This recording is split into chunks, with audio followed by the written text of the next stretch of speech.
I also want to state that the approach that we have adopted has also been a pragmatic approach.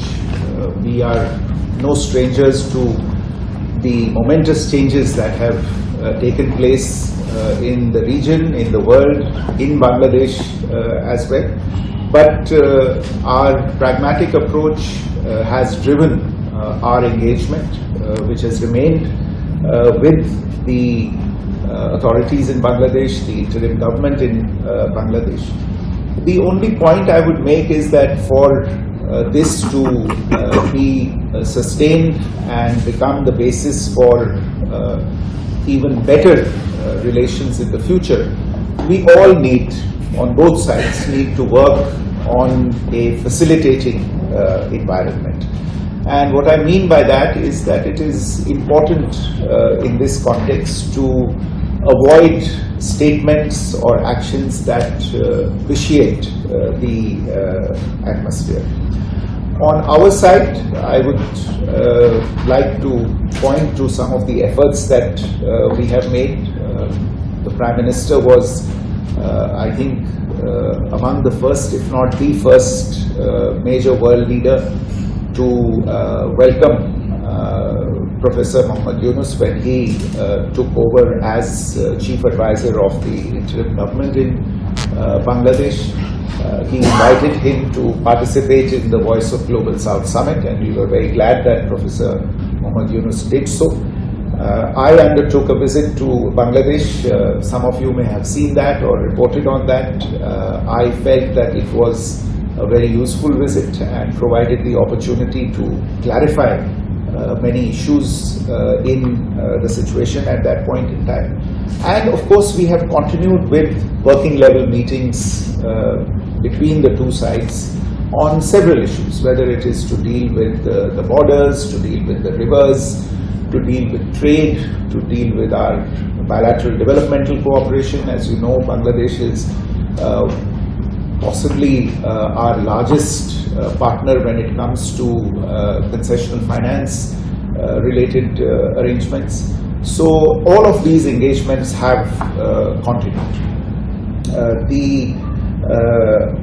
One issue which obviously is important and is being watched not just in the region but globally as well is the next steps in the internal situation in Bangladesh. We have all seen, for instance, the announcements and the statements that have been made with regard to the next elections in Bangladesh.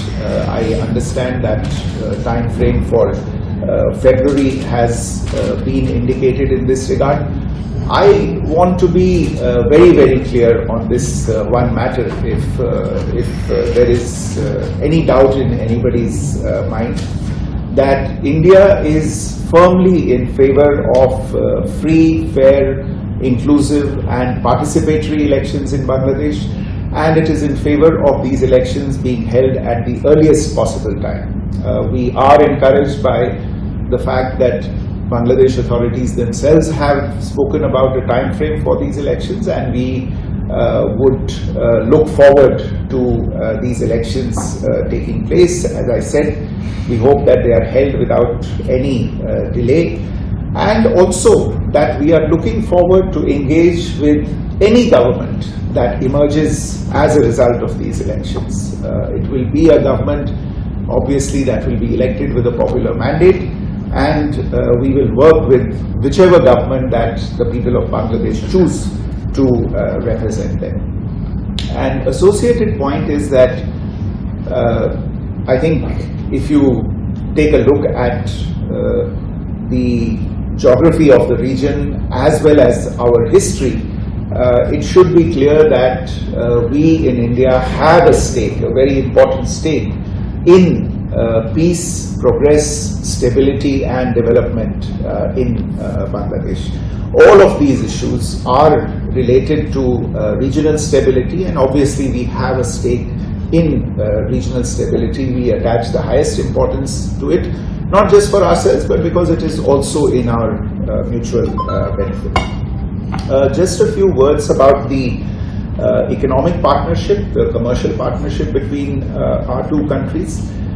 It is a partnership that is mutually beneficial. We are working to continue to expand it, and I think we have made very good progress over several years, and it would be a pity to let the gains of this progress be frittered away on account of what I feel are transient issues at the present moment. There may be some different approaches that are being taken in the present phase. I hope that we can look beyond these. And it is when I say that we would like to look beyond these, what I mean is that we should try and set a future-oriented perspective for this relationship rather than look at it from the lenses of the past. The world is changing very, very fast. Its impact in the region is being felt. New models and new templates of cooperation are being talked about. The India-Bangladesh relationship offers a possibility of an extremely fruitful and mutually beneficial relationship. It has been so in the past. There is no reason why it cannot be even more so in the future.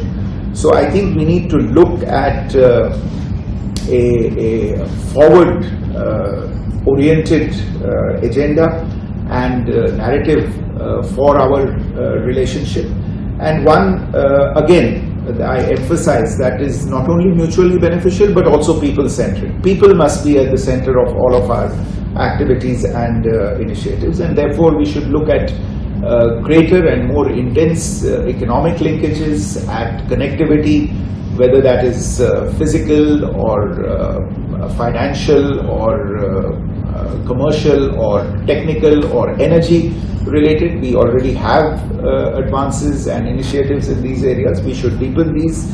We should look at new areas such as startups, at technology, which is changing the face of geopolitics and geoeconomics as we speak. Areas such as energy, such as healthcare. These are all areas in which we should intensify our cooperation. I referred a short while back to our initiatives in the area of undertaking concessional finance projects in Bangladesh. This is something that is ongoing. It has not been impacted negatively by everything that has happened in the recent past. And our projects, our development cooperation projects, have continued to make progress in the months since the events of last year. Commercially also, this is a very fruitful and mutually beneficial relationship. We are the largest importers of Bangladeshi goods in Asia, and we are willing to increase it. We have seen and paid attention to statements that have been made by important figures in Bangladesh about the need to have equal and fair arrangements. We are in favor of such arrangements, and we would look to crafting equal and fair trade arrangements as we move forward. I think next year, I think it is in 2026, possibly when Bangladesh will graduate from the LDC status, and I think that is an opportunity when we can look at a more modern and fair and equal trading relationship between the two countries. I feel that there are, of course, in a relationship as close as ours, where we are two countries that share a border of over 4,000 kilometers, there will be issues, and there is no denying that there are issues on the table. But the only point I would make is that we should try and find pragmatic and practical and workable solutions for these issues. And there mustn't be an attempt to shift blame because we are overwhelmed by a problem or an issue and we are not immediately able to find a solution. I think the answer to that is to double down and try and find solutions, and it is not as if solutions are not available. In fact, there are solutions on the table, but what it will take is for us to shed the models and templates of the past and look to the future of our relationship, visa operation in Bangladesh. Yes, it is not at the level at which it was before the events of July and August last year. But even today, with the numbers that are there, it remains one of our largest visa operations anywhere in the world. I think you are no strangers to the fact that there were certain developments that took place on the ground in the midst of the events of July and August of 2024. I am not sure that much purpose is served by going into the details of those events as to who was responsible, what happened, what did not happen. As I said, my perspective is to look forward, not to look behind, to ascribe blame or to look for culprits, what should have been done, what our expectations were, etc. But it is a fact that the provision of a service such as visas in that environment was affected by the overall security situation that prevailed at that point in time. As a result of that, we had to readjust our footprint, the number of people that we could have to provide these services. I hope that since you have been watching this situation closely, I hope that you have noted that as things have seemed to improve on the ground, we have also responded, and the numbers are already well beyond where they were in the immediate aftermath when the rather disturbing security incidents, including some that were targeted at our visa operations, took place.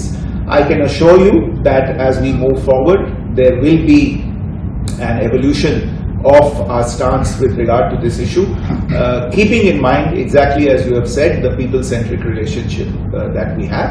It is our intention to continue to strengthen that relationship. নতুন রূপে নতুন সাজে এবং আরো বড় পরিসরে চলে এলো দি বেঙ্গল ধাবা। হ্যাঁ, ঠিক শুনেছেন, কাঁপা কল্যাণী এক্সপ্রেসওয়ের ধারে অত্যন্ত সুনামের সঙ্গে চলছে দি বেঙ্গল ধাবা। এখানে রয়েছে 7000 square feet banquet, conference hall, family lounge, bar, rooftop lounge. এছাড়াও এখানে রয়েছে ইন্ডিয়ান, চাইনিজ, কন্টিনেন্টাল সহ মাল্টি কুইজিন রেস্টুরেন্ট। তাদের নতুন সংযোজন চাম্পারান মাটন, সাথে সন্ধ্যায় খোলা আকাশের নিচে চা অথবা উপভোগ করুন দারুণ দারুণ ইভিনিং স্ন্যাক্স। তাই আর দেরি না করে দেশ বিদেশের নামি দামি সুস্বাদু খাবার খেতে আজই চলে আসুন দ্য বেঙ্গল ধাবায়।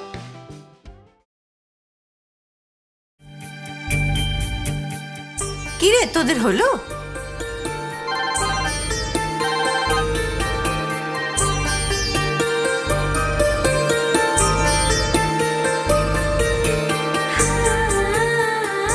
পিপি, বর এসেছে। পড়ে যাবি তো। আমার বিয়ে, আমার Banarasi,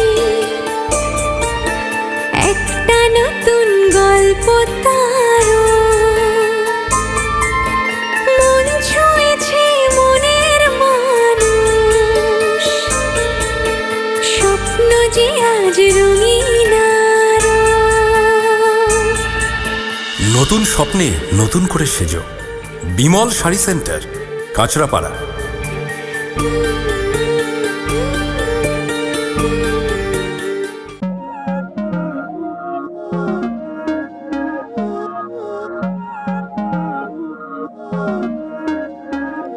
Não é lógico aquilo que sinto quando eu te vi nesse dia cair.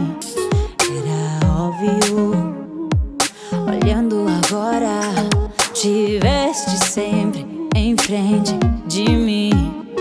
E até que enfim